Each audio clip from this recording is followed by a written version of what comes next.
ನಮ್ಮ ಶಾಲೆಯ ಹೆಸರು ಶ್ರೀ ಸಿದ್ದೇಶ್ವರ ಪ್ರೌಢಶಾಲೆ ಲೋಣಿಬೇಕೆ.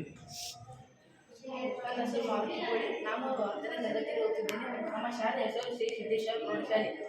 ನಮ್ಮ ಪ್ರಯೋಗದ ಸಾಮಗ್ರಿಗಳನ್ನು ನಾನು ಹೇಳುತ್ತೇನೆ.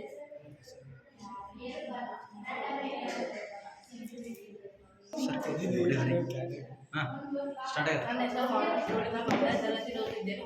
ನಮ್ಮ ಶಾಲೆಯ ಹೆಸರು ಶ್ರೀ ಸಿದ್ದೇಶ್ವರ ಪ್ರೌಢಶಾಲೆ ಲೋಣಿಬೇಕೆ. ನಾವು ಮಾಡುತ್ತಿರುವ ಪ್ರಯೋಗ ಸಾಮಗ್ರಿಗಳೆಂದರೆ ಬ್ರೆಡ್ ಬೋಲ್ಡ್, ಜಂಪರ್ ವಯರ್ಸ, ನಾವು ರಿಲೇ ಕನೆಕ್ಟ್ ಮಾಡಿದ್ದೇವೆ. ಇದರ ಉದ್ದೇಶವೆಂದರೆ ಶೆಡ್ಯೂಲಿಂಗ್ ಮನೆಯನ್ನು ಸಿದ್ಧಪಡಿಸತಕ್ಕಂಥ ಆಂಡ್ರಾಯ್ಡ್ ತಂತ್ರಜ್ಞಾನದ ಮೂಲಕ ಮನೆಯನ್ನು ರಕ್ಷಿಸುತ್ತದೆ ಮತ್ತು ಮೇಲ್ವಿಚಾರಣೆ ಮಾಡುತ್ತದೆ. ಈ ನಮ್ಮ ಪ್ರಯೋಗವನ್ನು ನಾವು ಈ ಮೊಬೈಲಿಂದ ಇದು ನಿಯಂತ್ರಣ ಮಾಡಿದ್ದೇವೆ. ಇಲ್ಲಿರ್ತಕ್ಕಂಥ ಈ ಸೆನ್ಸರ್ನೊಂದಿಗೆ ನಾವು ಈ ಸೆನ್ಸರ್ ವಾಟ್ಫೋನ್ ಹೊಂದಿರ್ತೇವೆ.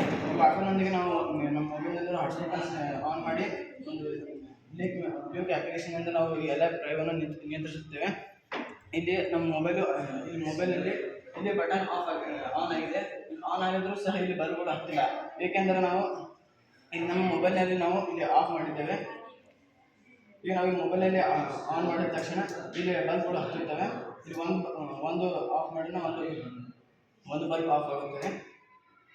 ಇದರಿಂದ ಉಪಯೋಗನ ನೋಡ್ತಾ ನಾವು ಇಲ್ಲಿ ಮನೆಯಲ್ಲಿದ್ದ ಒಂದು ಅಂಗವಿಕಲರು, ವೃದ್ಧಿಯರು ಯಾರಿಗಾಗಲಿ ಒಂದು ವೀಲ್ ಚೇರ್ ಮೇಲೆ ಕೂತಿರ್ತಾರೆ.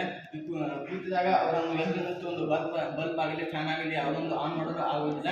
ಮತ್ತು ಅಷ್ಟೇ ನಾವು ಯಾವುದೇ ಒಂದು ಆಫೀಸು ಶಾಲಾ ಕಾಲೇಜುಗಳಿಗೆ ಹೋಗಿದ್ದಾಗ ನಾವು ನಮ್ಮ ಮನೆಯಲ್ಲಿರೋ ಬಲ್ಬನ್ನು ಇದು ಆರಿಸೋದನ್ನು ನಾವು ಮರೆತು ಬಿಟ್ಟಿರ್ತೇವೆ. ಆಗ ನಾವು ನಮಗೆ ನೆನಪಾದಾಗ ನಾವು ಮೊಬೈಲಲ್ಲಿ ಇದನ್ನು ಆಫ್ ಮಾಡ್ಬೋದು. ಆಫ್ ಮಾಡಿದ ತಕ್ಷಣ ಇದರಿಂದ ಒಂದು ವಿದ್ಯುತ್ ವ್ಯಯವಾಗುವುದಿಲ್ಲ. ಇದರಿಂದ ನಾವು ವಿದ್ಯುತ್ತನ್ನು ಉಪಯೋಗ